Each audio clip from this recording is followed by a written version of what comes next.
Last year I did a video version of my favorite albums of the year list, and it was fun, so here I am doing it again. A pretty tumultuous and mostly terrible year in a lot of ways for me, really, but an amazing year for music. I think I probably went to more shows this year than any other year of my life. I mean, not to brag, but here are all the ones I can remember, just like from looking through my calendar. I got the ball rolling on playing music with actual other people again for the first time since the pandemic.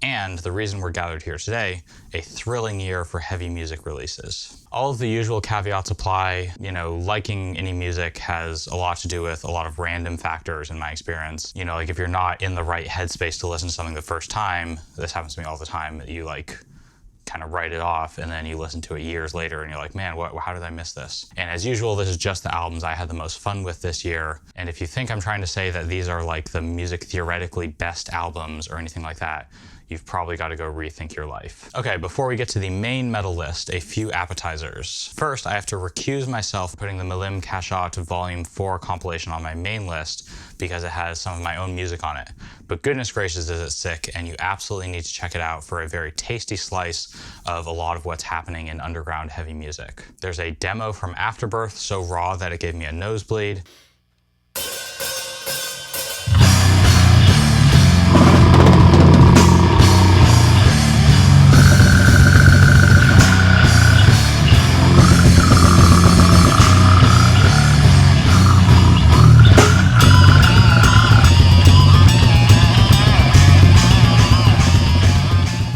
There's hypnotic black metal from Katira.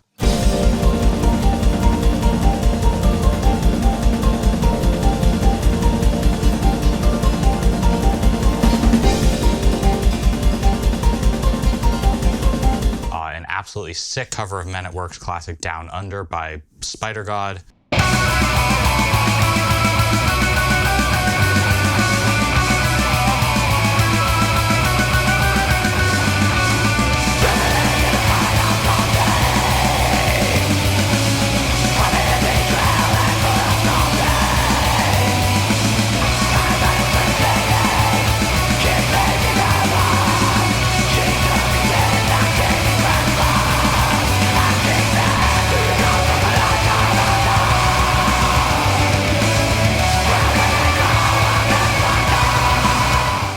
Like I said, a re-recording of one of my weird metal chamber music compositions that I think actually turned out really well.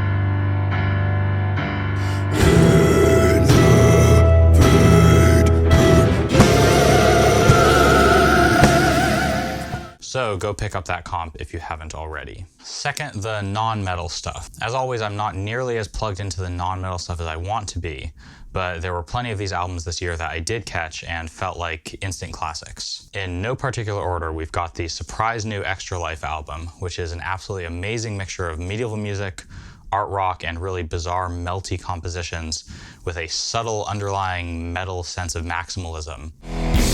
Diagonal power, power.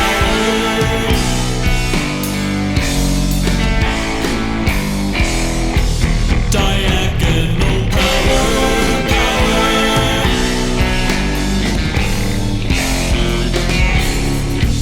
Diagonal power, power.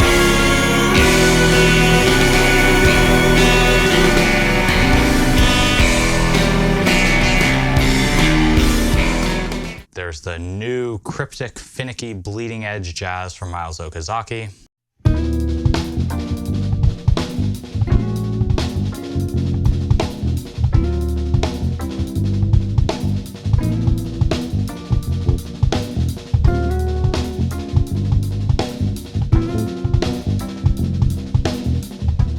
The SZA album that came out just a couple weeks ago and already feels like a friend I've known my whole life. The Pusha album that was far and away my most played thing on Spotify. The slightly darker but no less deceptively complicated new Palm album.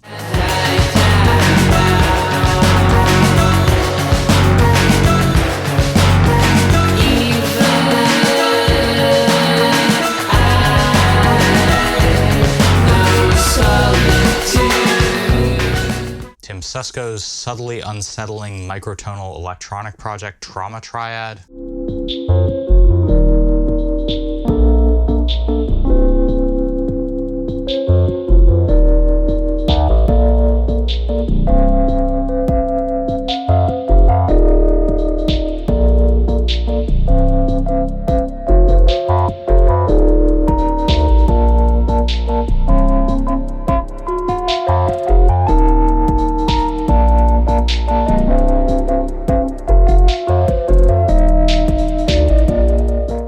Heartbreakingly beautiful follow-up to new music, all-tenor sax quartet Battle Trance's all-time heart melter Blade of Love.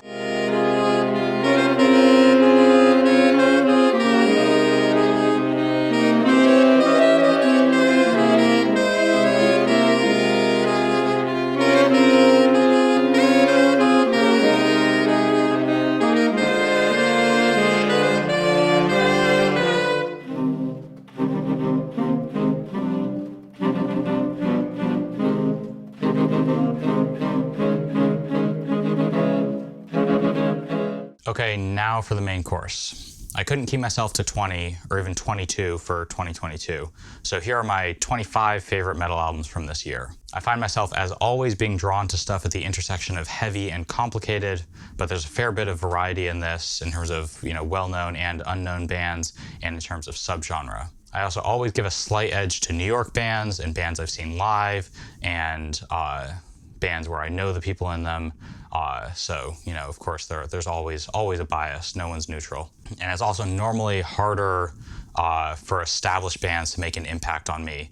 So I'm kind of like grading on a curve based on, how well known the band is. But, whatever. It's not grading. There's nothing objective about any of this. It's all just for fun. I also have found myself drawn to stuff I hadn't heard before this year. Like stuff that surprise was like a big factor in how much I engaged with a lot of this music. The older I get in metal, the more shocking and fun it is when I hear something and I'm like, man, I've never heard anything like that before. And as I've said several times already, I think ranking is stupid. There's no best in art, etc. But hopefully this gives you a couple fun new things to listen to. Starting off with number 25 is the super scrappy, self-titled, grindy tech death album from Deprived Existence. There were a couple moments on this that just absolutely grabbed me for their weird mix of like early Cattle Decapitation vibes, but also like early 2000s tech death sweep picking and plenty of other weird proggy jazz interludes and whatever else you might want.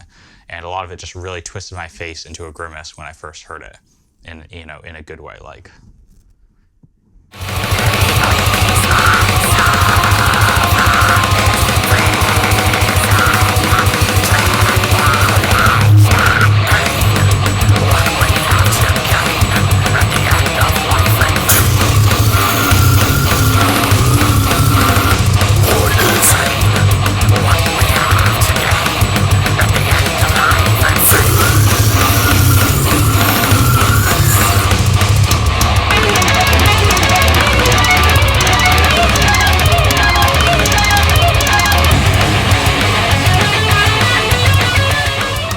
Number 24, I've got a solid slab of old school doom death with great artwork from my Canadian friends in Gut Void. Sometimes you don't need to reinvent the wheel, you just need to let the wheel roll over you repeatedly until you're flattened into a paste.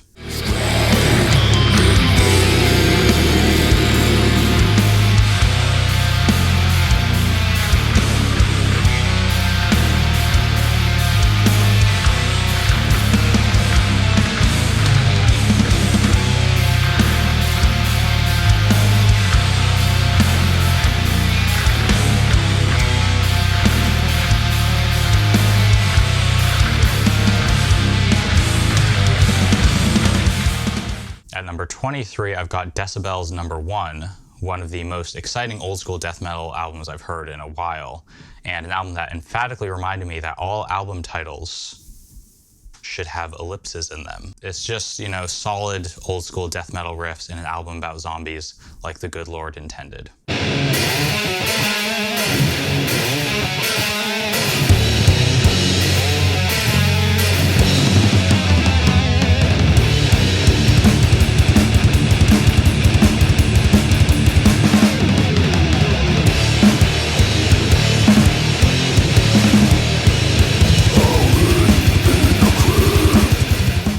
At number 22, some more comfort food death metal from Artificial Brain. Gotta love it when a band decides it's time to claim the Triple Crown, which is when the song, album, and band name are all the same, as happens on Artificial Brain by Artificial Brain from the album Artificial Brain. I take issue with the idea that Art Brain is a dissonant death metal band, not only because the term is kind of empty music theory-wise, as I've talked about before, but also because they're such a melodic band, and I think so many of the riffs are really like sing-along pretty, like for example this riff that comes near the end of A Lofty Grave.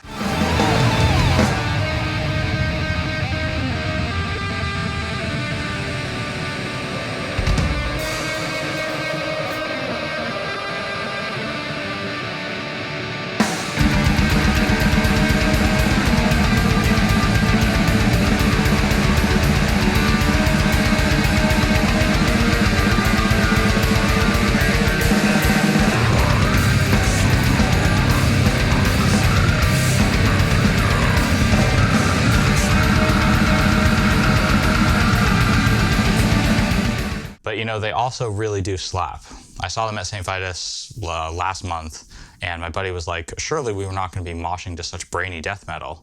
And yet, at number 21, breaking the death metal streak so far on this list, is one of my favorite, like, straight up proggy bands, Seder from Atlanta. They released the highly anticipated, at least by me, follow-up to their 2021 album, Locus, which was one of my favorites from that year. I'm not quite as obsessed with Totem as I was with Locus, that would be a very high bar, but this album still has the, like, for me, the right explosive mixture of energy, precision, like kind of cleverness, and also just like pure fun that I love about this band.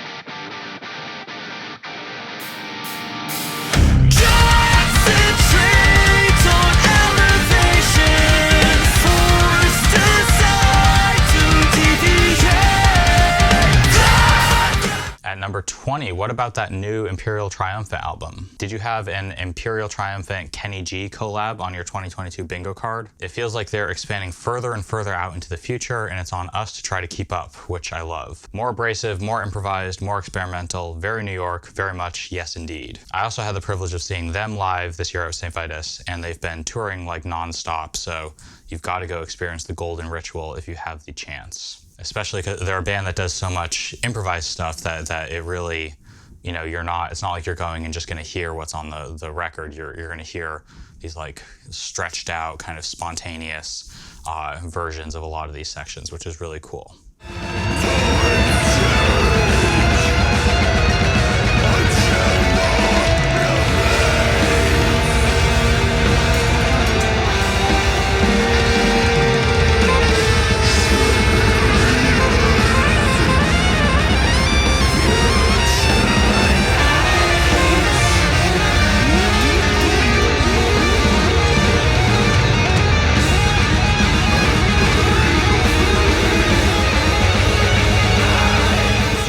At number 19, the best Full of Hell album not by Full of Hell, in my opinion. Noel's album from this year is just straight up claustrophobic death grind candy from front to back. I really appreciate intensity, as will become a theme later on this list, and boy does this album deliver.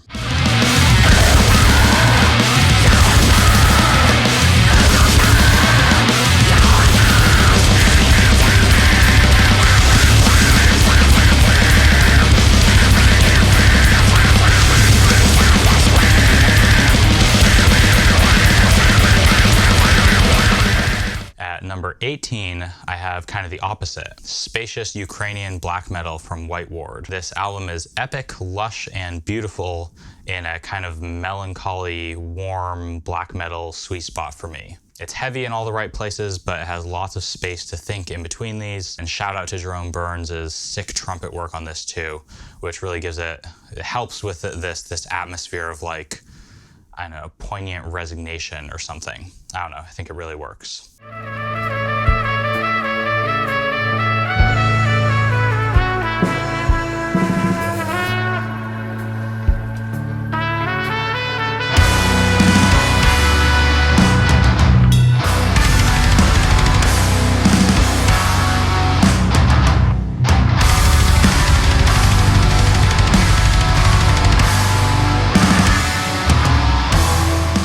At number 17, a kind of similar album in some ways from the Canadian progressive, mellow, blackened death band Wake. I feel like it has the same sense of kind of enormous scope and, you know, patient pacing and like blackened warmth as the White Ward album, but also has some really serious death metal teeth and some pretty psychedelic riffs that I really like, such as, for example, this tappy one from the first track.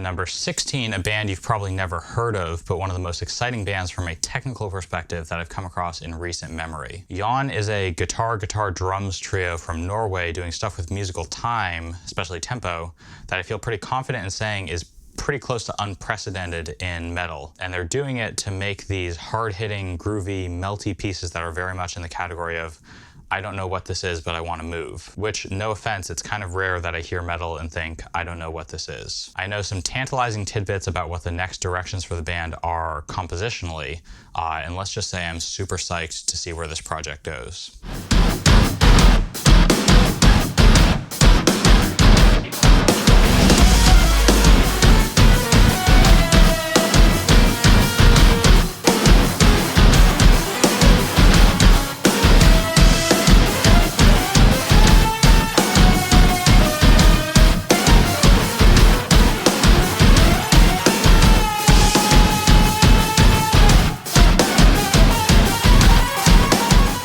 Number 15, I mean, come on, it's Krallice. They gave us not one, but two new full lengths this year, as they've done very often in the last, decade. Crystalline Exhaustion is this super ethereal, synthy take on their abstract, oblique black metal sound, and Psychagog is maybe a bit more direct, but they're both psychedelically dense, complicated, through-composed albums that don't care that you exist, and I love them for that. It's weirdly like great music both to fully dissociate to and ignore and, you know, like turn on when you're doing something else. And it's also music that if you give it your full attention and try to follow all the little twists and turns, it's very rewarding. I said this last year, but I am just happy to be living in a world that also contains a band like Krallice that releases such a constant flood of inspiring, challenging, experimental, forward-thinking music.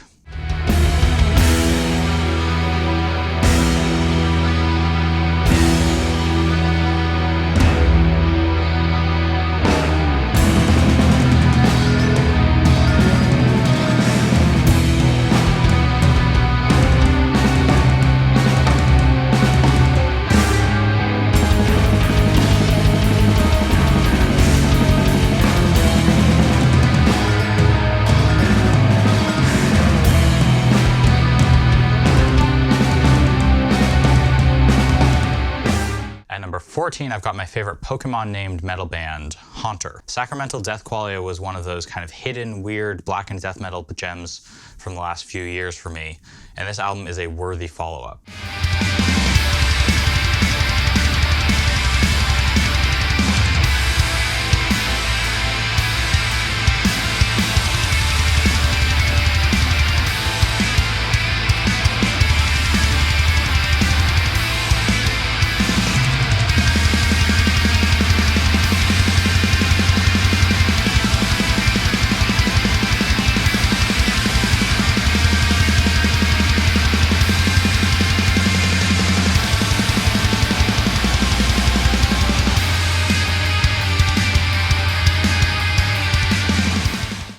13, I've got some good old-fashioned claustrophobic, overwhelming, ugly death metal from This feels a bit like what if you could actually hear Portal's riffs, and they're just like abstract but really gritty and hissed off and great.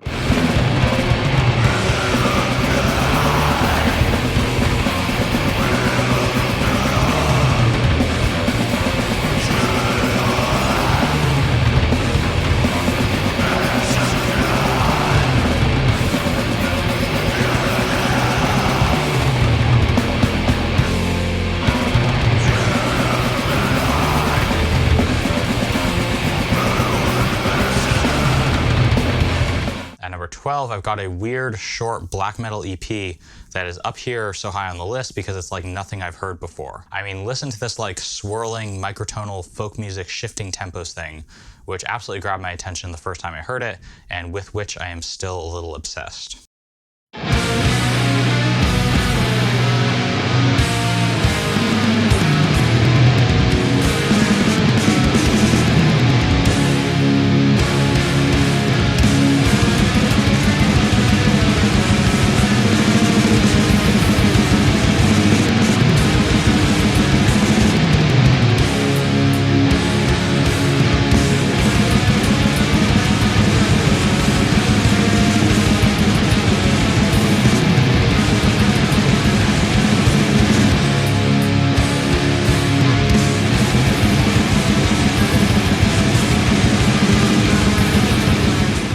At number 11, I've got one of the most exciting surprise collabs probably ever in the history of metal. This album from the unlikely duo of coded messages and slowed down songs Thou and thoroughly doomed black metal project Mizmor. The first track in particular is just so good and was part of my coming around to thinking, you know, maybe there's still some fun to be had with tonal harmony in metal.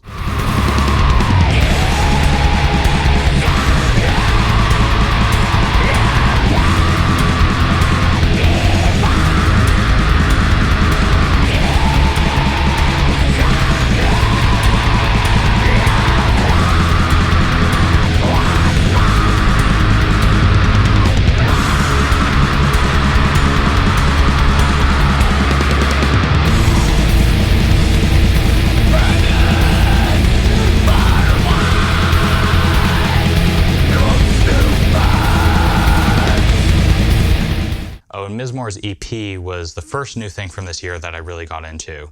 It's beautiful and it's haunting, and that's also part of number 11. Sometimes I question if this truth is even worth knowing.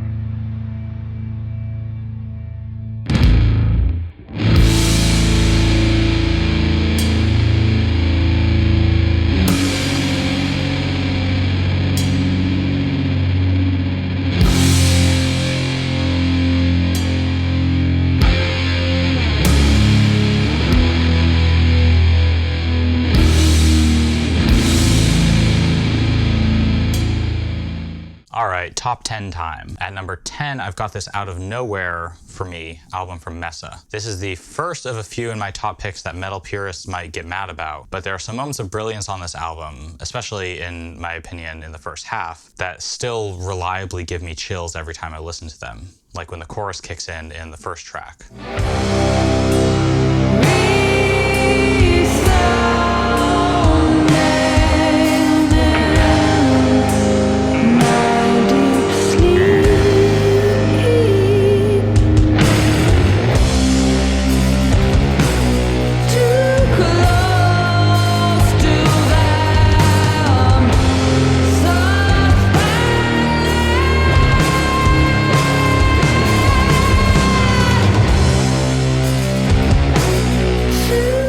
I'm a very seasonal listener, and this has quickly joined Sub Rosa as my quintessential first cloudy, warm day of spring music. At number 9, it wouldn't be one of my lists without some microtonal black metal. And this year I've got maybe the deepest and heaviest release of the year, Scarcity's Meditation on Death and Lost during the pandemic in New York. It's trippy, layered, meditative, and it's definitely haunting.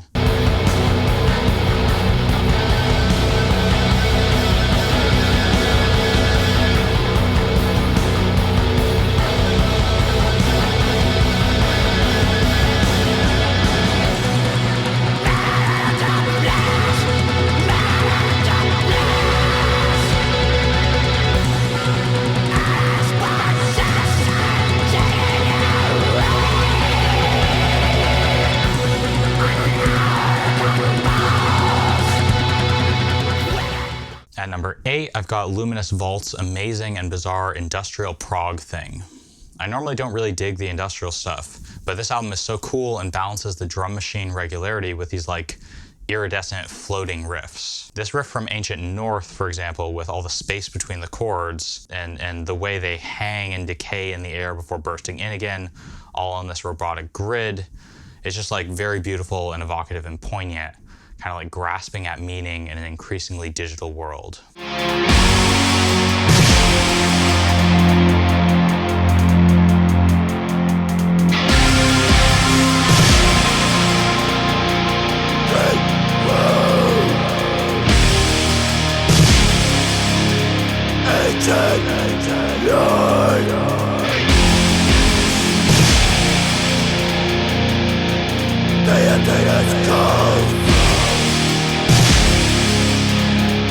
Generation lost the time.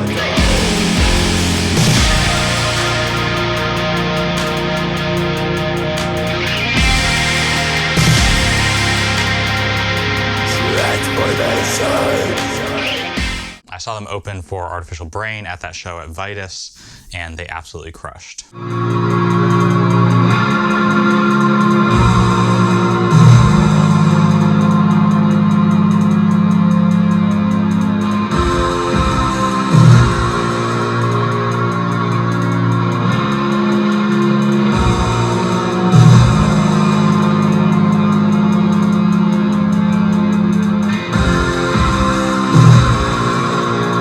Number 7, I have another deep cut. Astral Tomb's Soul Gazer absolutely hit the spot for me for like super high concept basement demo death metal. It's kind of like Time Ghoul and Blood Incantation, and obviously inspired by them, but, and this might be completely heretical, maybe even a little more fun for me because it's so much more brutal and like knuckle dragging. So good, and I love the album art as a bonus.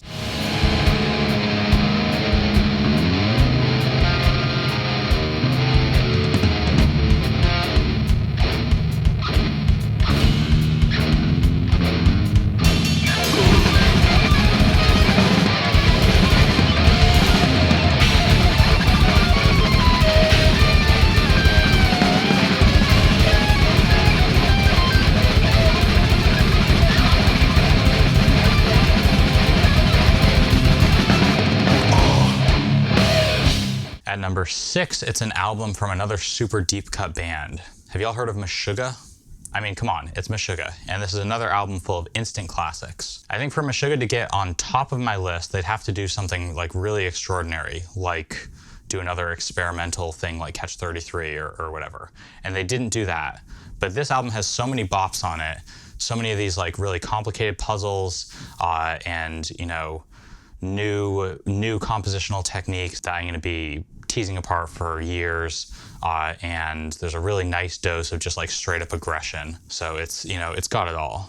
It's riffs, grooves, puzzles, everything we love about Meshuggah. Remember how that riff from I Am That Thirst made me derail my life and make a video about it before the full album was even released?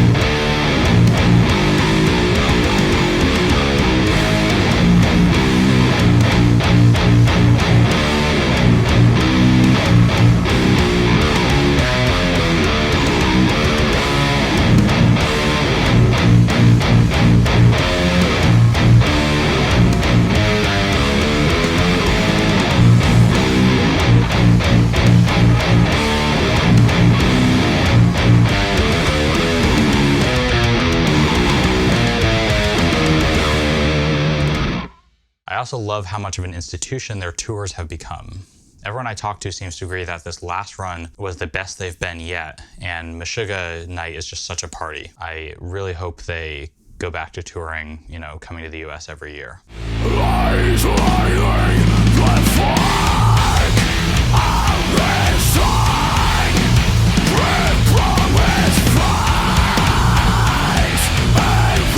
the wounds that never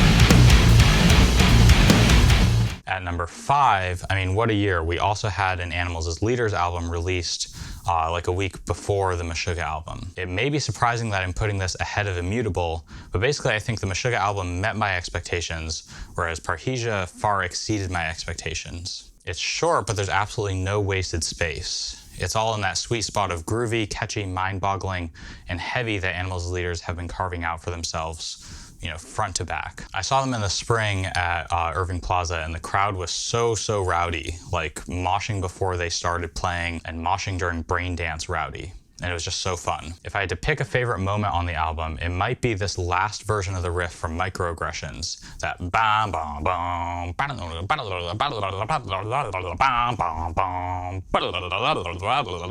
that thing just makes it feel like the riff could go on forever, and I wish it would, but that's the great thing about this album. It's just like so ruthlessly trimmed down, and it's all great moments like this.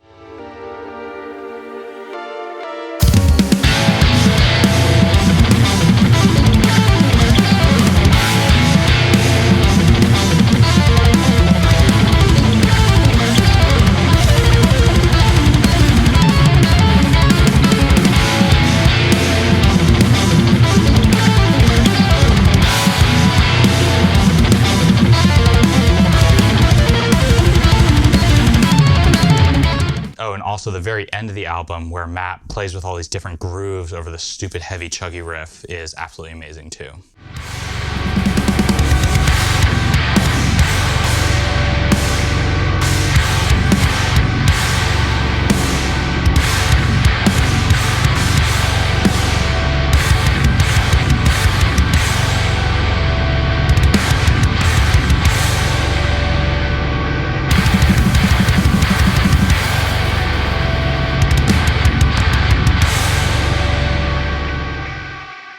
Okay, now is where things might get a little surprising.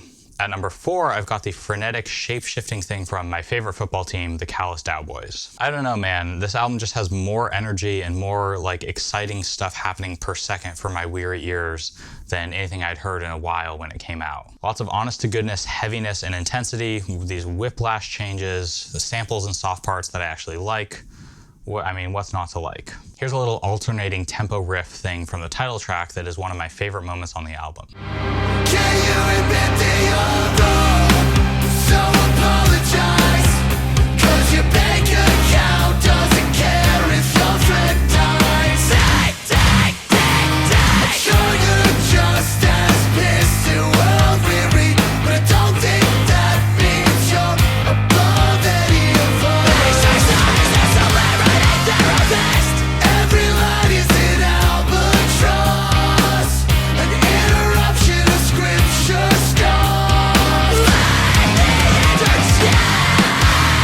So give me the torch and I'll start. And then also here's this just like really good heavy riff that really gets my jimmies going every time I hear it from the Elephant Man in the Room. Pray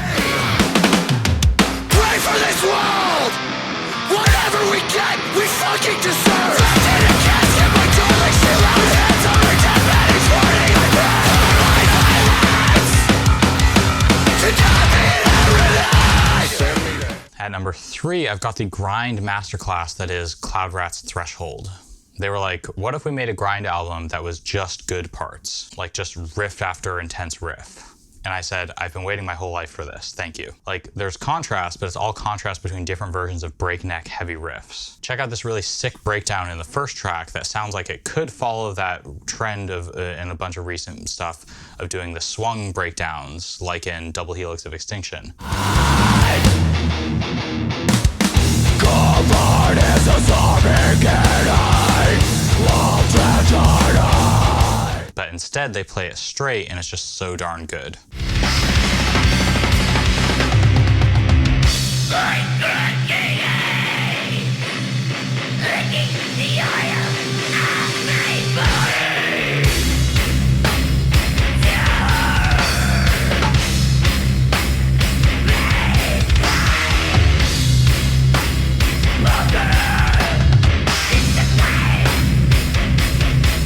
Part of of my aesthetics have become kind of pragmatic. Like, what can I use an album for? There's some albums that are like really good, but it's like, I can only listen to this like once a year. The answer for this album of like, what can I use it for, is that I can listen to it at absolutely any time and have a great time. So that's why, part of why it's so high on this list. Try it, I dare you. I saw them this year too, and they completely crushed, of course. At number 2, I have the thing I heard most recently on this list, a short EP from a band whose name I'm not sure how to pronounce. But I think it might be Billie Eilish. But it was love at first hearing. In fact, in a very rare turn of events, I have video evidence of my first time hearing it, because it was suggested to me for Rapid Fire Riffs video. I mean, just listen to this absolutely unhinged, groovy, technical black metal riff that sealed the deal for me. The rest of the track.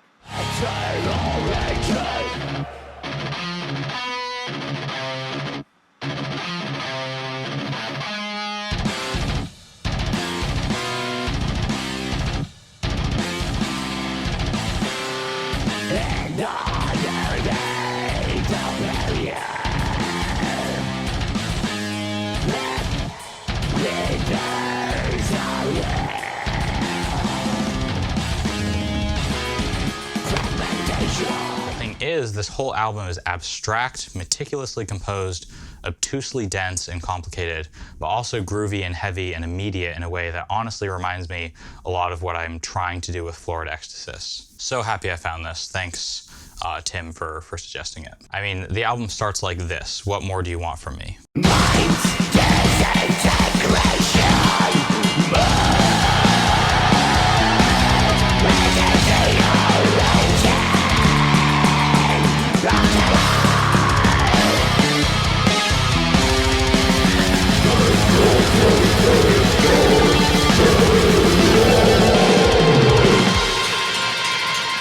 What could possibly be number 1 then? Well, I knew this was number 1 as soon as I heard it. And then I almost got cold feet about it a couple weeks ago. I was like, should I really put it ahead of all this other great music from this year? Is it even metal enough? And then I went and saw Soul Glow at the Bowery Ballroom last week, not even headlining, and they tore it up so bad that all my doubts were immediately removed. Diaspora Problems just bangs all the way through. It's intense, it's funny, it's smart, it's groovy, it's interesting, and I don't know, I'm as surprised as you that a hardcore slash metal slash hip hop slash emo album that's not really technical felt like the most vital thing I listened to all year. But I mean, I guess I'm getting old because I'll just say, it's the energy, man. There's no beating that. If you have the chance to see them live, you've simply gotta go do it. Here's the simple groove from the first track that's been stuck in my head pretty much all year.